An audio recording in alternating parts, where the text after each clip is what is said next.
बिस्मिल्लाहिर्रहमानिर्रहीम, अस्सलाम वालेकुम स्टूडेंट्स। आज हम लोग हमारी second year biology and cat के अंदर जो टॉपिक स्टार्ट करने जा रहे हैं वो है आपके पास chapter coordination and control. Coordination and control का जो चैप्टर है इसका बॉटनी सेक्शन हम पहले से पढ़ चुके हैं, ठीक है, प्रीवियस वीडियो में। और आज हम स्टार्ट करने के लिए जा रहे हैं कोऑर्डिनेशन एंड कंट्रोल का ज़ूलॉजी सेक्शन। ज़ूलॉजी सेक्शन में जब हम बात करते हैं कोऑर्डिनेशन एंड कंट्रोल की, तो कोऑर्डिनेशन एंड कंट्रोल के ज़ूलॉजी सेक्शन में हमारे पास जो टॉपिक है वो है आपका आज नर्वस सिस्टम।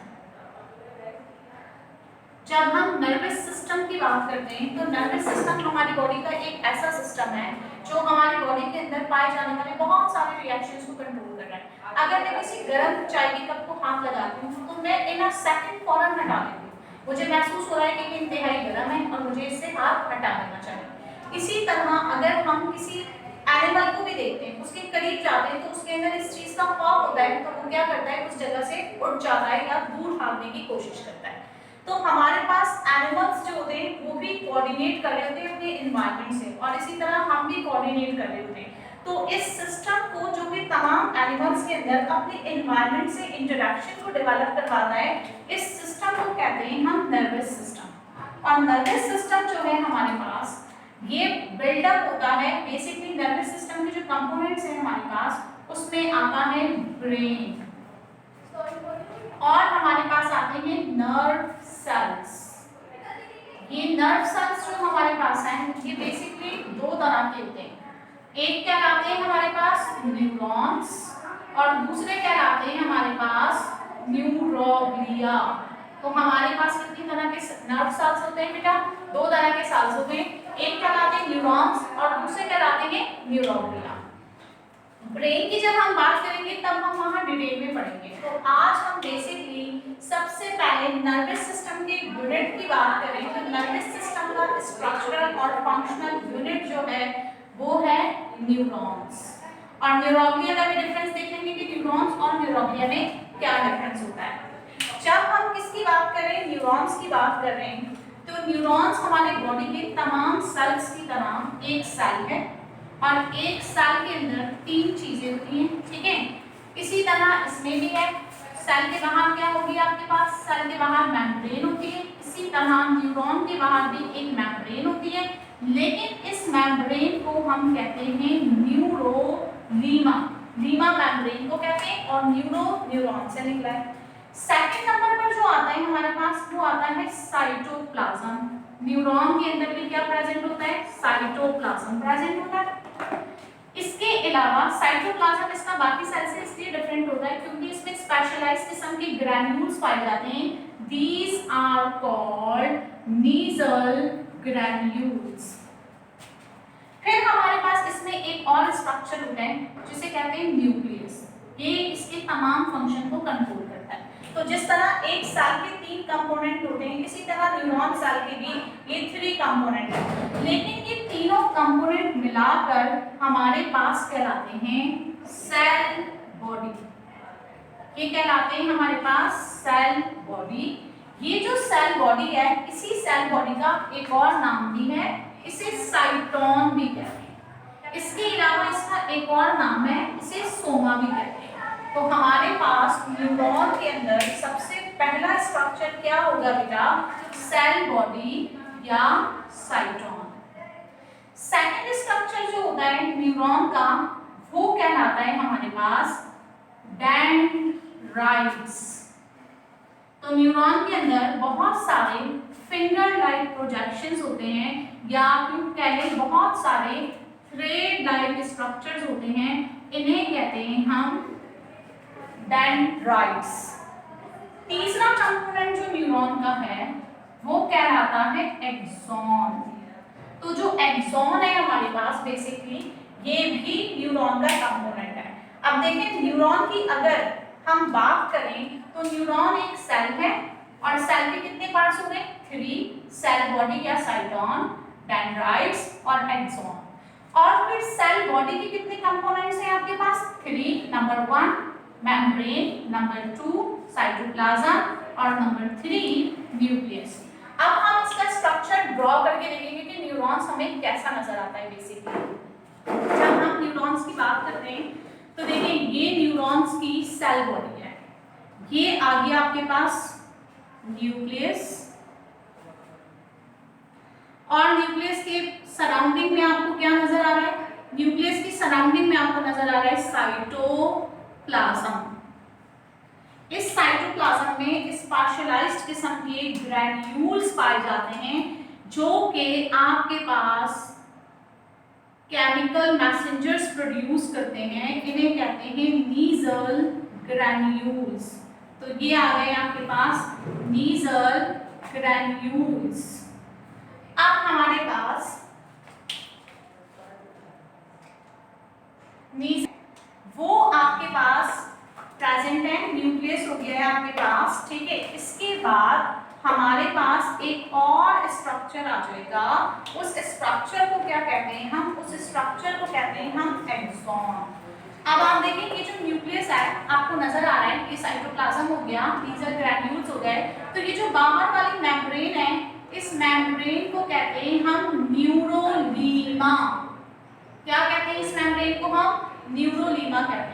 इसी तरह हमारे पास न्यूरोलीमा से इस तरह के बहुत सारे स्ट्रक्चर्स प्रोड्यूस होते हैं, इन स्ट्रक्चर्स को कहते हैं हम डेंड्राइट्स। तो आप देखिए जो सेल बॉडी है, सेल बॉडी के एक तरफ से इस तरह के फिंगर लाइक प्रोजेक्शंस या थ्रेड लाइक स्ट्रक्चर्स निकल रहे हैं जो कि नर्व फाइबर्स प्रोड्यूस करते हैं। इन नर्व फाइबर्स को क्या कहते हैं बेटा, हम इन नर्व फाइबर्स को कहते हैं डेंड्राइट्स। तो आपने याद रखना है ये जो स्ट्रक्चर्स आपको नजर आ रहे हैं, दीज आर कॉल्ड डेंड्राइट्स। फिर इन डेंड्राइट्स के बाद हमारे पास इस तरह का एक कोन शेप स्ट्रक्चर बन रहा है यहाँ पर न्यूरॉन के पास, इस स्ट्रक्चर को कहते हैं हम हिल लॉक। इस हिल लॉक के जरिए एक इलोंगेटेड फाइबर से प्रोड्यूस हो रहा है, ठीक है। ये इलोंगेटेड फाइबर कहलाता है एक्सॉन। इस एक्सॉन में से ये साइटोप्लाज्म पास हो रहा है। फिर एक्सॉन जहां पर एंड हो रहा होता है, इन पॉइंट्स को क्या कहते हैं हम, एक्सॉन टर्मिनल्स कहते हैं, ठीक है। तो ये हो गए आपके पास एक्सॉन से मिला है एक्सॉन फाइबर्स। तो एक्सॉन से मजीद इस तरह के स्ट्रक्चर्स निकलते हैं, इन स्ट्रक्चर्स को क्या कहते हैं हम, एक्सॉन फाइबर्स। इन एक्सॉन फाइबर्स का जो एंड पॉइंट है उसके ऊपर इस तरह के सेट लाइक स्ट्रक्चर्स लगे होते हैं। ये सेट लाइक स्ट्रक्चर जो हैं, इन सेट लाइक स्ट्रक्चर को कहते हैं हम एक्सॉन वेसिकल्स। ये जो एक्सॉन वेसिकल्स आपको नजर आ रही हैं, इन एक्सॉन वेसिकल्स के अंदर भी केमिकल सिक्रीशंस फिल्ड होती हैं और इन केमिकल सिक्रीशंस को कहते हैं हम न्यूरोट्रांसमीटर्स।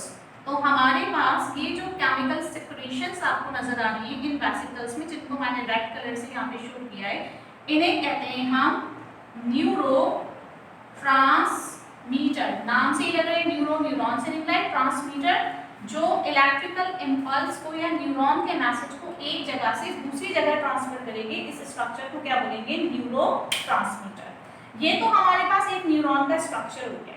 अक्सर ऐसा भी होता है कि कुछ न्यूरॉन्स जो होते हैं इनके बाहर फैट्स की बनी हुई एक शीट पाई जाती है।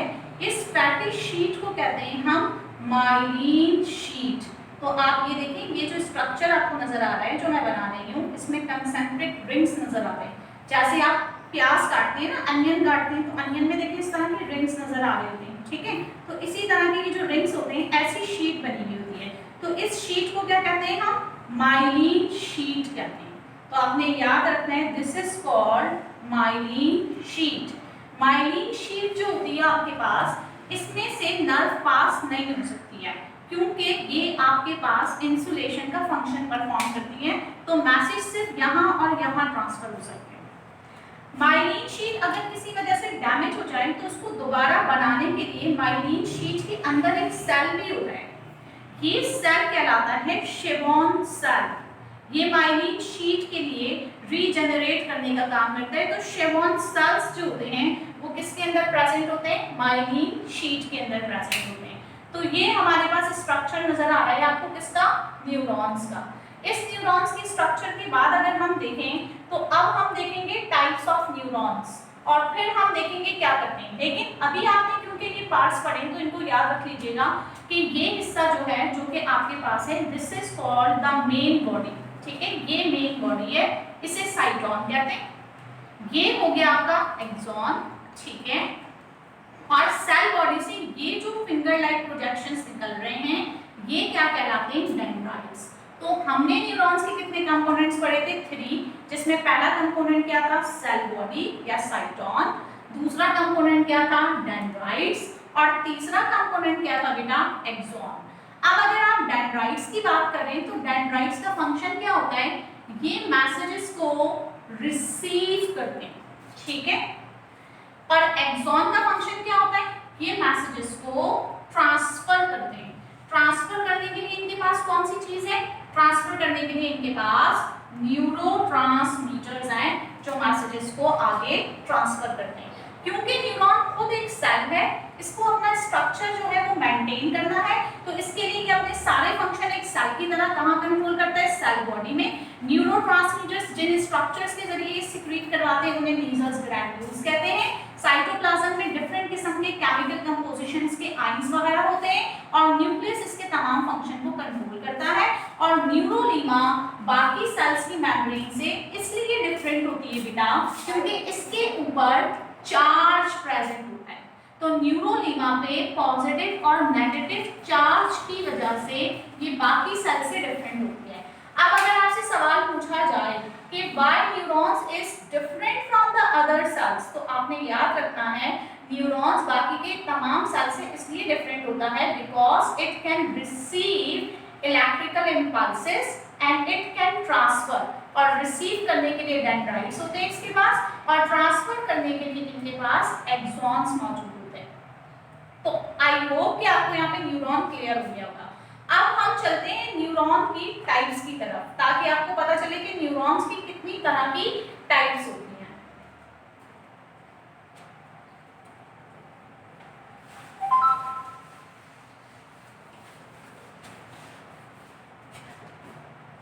देखिए बेटा, जब हम किसकी बात कर रहे हैं, टाइप्स की बात कर रहे हैं न्यूरॉन्स की, तो न्यूरॉन्स की बहुत डिफरेंट तरह की टाइप्स होती हैं। पहली टाइप जो अभी हम बात कर रहे हैं न्यूरॉन्स की, वो बात कर रहे हैं on the basis of structure, ठीक है। अगर हम स्ट्रक्चर के लिहाज से बात करें तो अभी हमने पढ़ा 2 तरह के न्यूरॉन होंगे।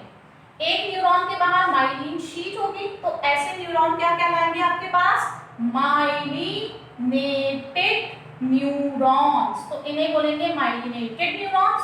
और जिनके बाहर माइलिन शीट नहीं होगी उन्हें बोलेंगे unmyelinated neurons. So there are 2 types of neurons. एक किसके साथ होंगे, माइलिन शीट के साथ होंगे। माइलिन शीट वाले न्यूरॉन का अगर एक्सॉन देखेंगे तो ये एक्सॉन है और ये अनमाइलिनेटेड न्यूरॉन्स वाले का एक्सॉन है। तो इन दोनों में देखिएगा कि आपके पास इसके बाहर इस तरह की लेयर नजर आएगी आपको। ये लेयर क्या कहलाती है आपके पास, माइलिन शीट कहलाती है, जो कि अभी मैंने बताया कि ये प्रेजेंट होगी, ठीक है। तो इसके नोड टू नोड मैसेज क्या होगा, ट्रांसफर होगा। तो ऐसे न्यूरॉन क्या कहलाते हैं, माइलिनेटेड न्यूरॉन।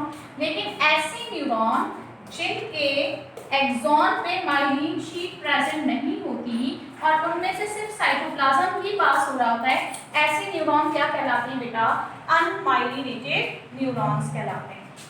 सेकंड टाइप जो हमने बनाई है न्यूरॉन्स की, वो बनाई है किस बेसिस पर, फंक्शंस की बेसिस पर।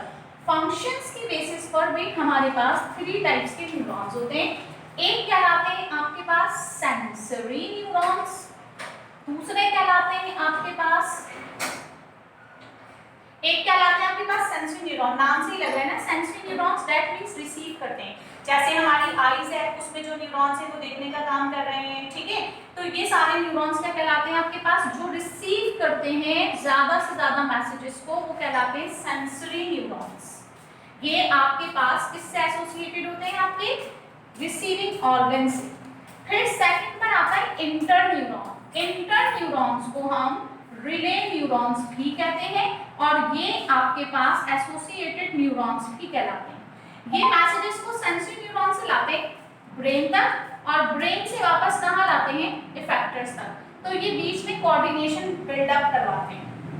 तीसरे न्यूरॉन्स जो होते हैं वो कहलाते हैं मोटर न्यूरॉन्स। मोटर न्यूरॉन्स वो न्यूरॉन्स होते हैं जो आमतौर पर मसल्स या इफेक्टर से एसोसिएटेड होते हैं और ये न्यूरॉन क्या करते हैं, एक्शन परफॉर्म करते हैं। जैसे फॉर एग्जांपल कि मैंने किसी चाय की कप को हाथ लगाया तो मेरे फिंगर टिप्स में सेंसरी न्यूरॉन्स है जिन्होंने मैसेजेस को रिसीव किया, इसको ब्रेन तक लेकर जाने का काम किसने किया, इंटर न्यूरॉन ने। और ब्रेन ने इंटर न्यूरॉन को मैसेज दिया कि आपको हाथ हटा लेना चाहिए, तो इंटर न्यूरॉन ने मैसेजेस दिए मेरे मसल्स को और मैंने फौरन मसल्स में कॉन्ट्रैक्ट कर अपना हाथ हटा दिया। तो मोटर न्यूरॉन का मोड ऑफ एक्शन कौन होता है, मसल्स या इफेक्टर्स। तो ये आज आपकी टाइप्स थी न्यूरॉन्स की और ये न्यूरॉन का स्ट्रक्चर था। नेक्स्ट वीडियो में हम नर्व इम्पल्स का टॉपिक और न्यूरोग्लिया को डिस्कस करेंगे। Thank you so much.